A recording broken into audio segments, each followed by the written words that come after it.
U.S. equity markets spend the majority of their time heading up and to the right. That's nothing new. As a trader, I don't really care which way they go and when they go that direction because I can make money either side. However, as an investor, I very much care. I have a lot of money invested in the stock market. My kids, my nephews, my parents, my in-laws all have money invested in the market. And so it is my job to identify these potential key inflection points and when that uptrend might end, be it short term or be it something more significant. Coming into the last month of 2024, it's been a rather amazing year for the index. And what you are looking at here is these bands here. This is the volume weighted average price for the year. So it starts at the beginning of the year and it progresses along with the year. And these bands here are standard deviation bands. And so this first band is a +2 standard deviation band, -2 down here. And the second one is a +2.25. And so you can see at the beginning of the year, we had an initial sell-off. That was cute. But then from there, it's pretty much been straight up. We ride the +2 standard deviation, sometimes tick just above it.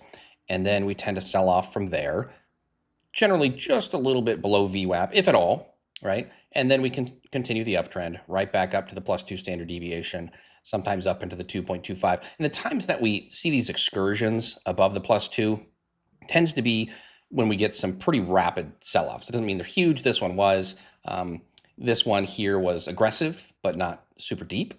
This one here, again, pretty rapid, but not deep.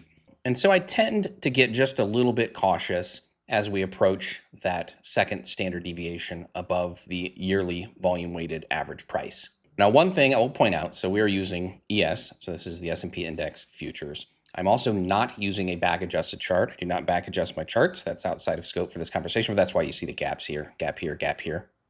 And one reason that's relevant is because in the middle of December, we will get a new contract, and that contract will trade at a premium to this contract, roughly 60 handles or so. And so you'll see a large gap up. And so we'll make some quick progress up into these upper bands.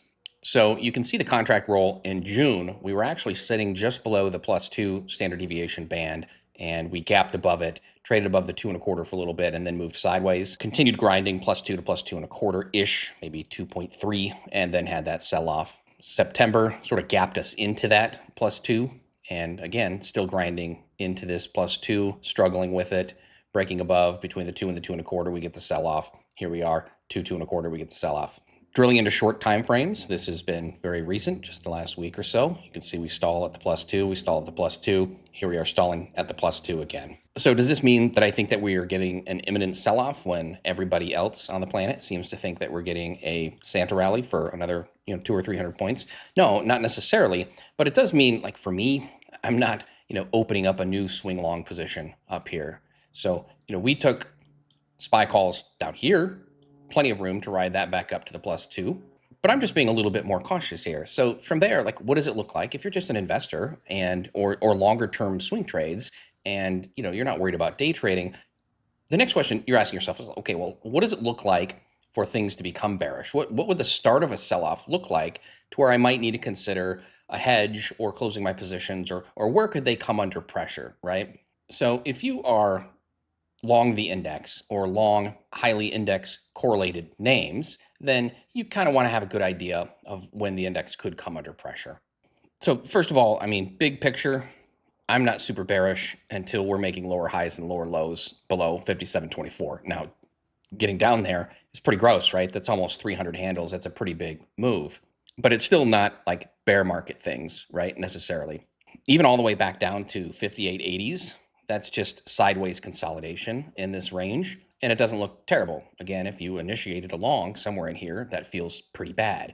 But if you're an investor or you're in a longer term position from much lower, you don't necessarily need to sweat, but you might want to have a hedge on of some kind. So again, I talk about these potentially bearish scenarios because, well, everything looks bullish, right? So it's easy when things just go up and to the right. It becomes more difficult when they suddenly stop going up and to the right. And my first priority is to protect my capital. My second priority is then to grow it. So throughout November, we have effectively consolidated in this range. So 60.45.25 was the cash hours high back here in the first part of November. We had an overnight high that went just a bit higher, but the cash hours high was 64.25 on ES. And you can see that we ended up struggling with this 60.35 spot. We sold off pretty hard. We've popped back up there now. So like first minor concern would be, I mean, really, if we even just come back below this 60.45 and certainly this 60.35 to like start off December, why are we making a new all-time high on a low volume shortened Friday and then rejecting that move? That wouldn't look very strong to me. So, I would probably be shorting this on an intraday basis. Again, we're nowhere near, turning things into anything meaningfully bearish, but that would be a little bit of a concern. Again, we're talking about Santa rally. Is Santa ready to come, right? And so failing back below here suggests to me that, the big money is saying, okay, well, you had your fun over the holiday week. We're going to go ahead and pull the rug and we're going to get ours, right? And so they may be looking for some kind of more meaningful dip. And that might even be just something like 59.93 half to 6,000. So consolidating in this range is super healthy. This would give us a little bit more room below these bands and give some bigger money a chance to accumulate on at least some kind of a discount if we're going to run this up into the end of December. Now, below here, that would be a more meaningful concern. We're talking about, 1 week, 2 week basis, because that could potentially cause us to come down, into this 5,800 area. So below 93, there's a trap potentially right in here to 60 to 69, 59.60 to 69. That would be okay as long as we pop back above 6,000. That was just a trap and we're going much higher. If we are actually offering 59.60s from below, making lower highs, lower lows, we're most likely coming down here. Possibility 59.14 could have something to say about that, but it starts to look like we're revisiting these lows down here.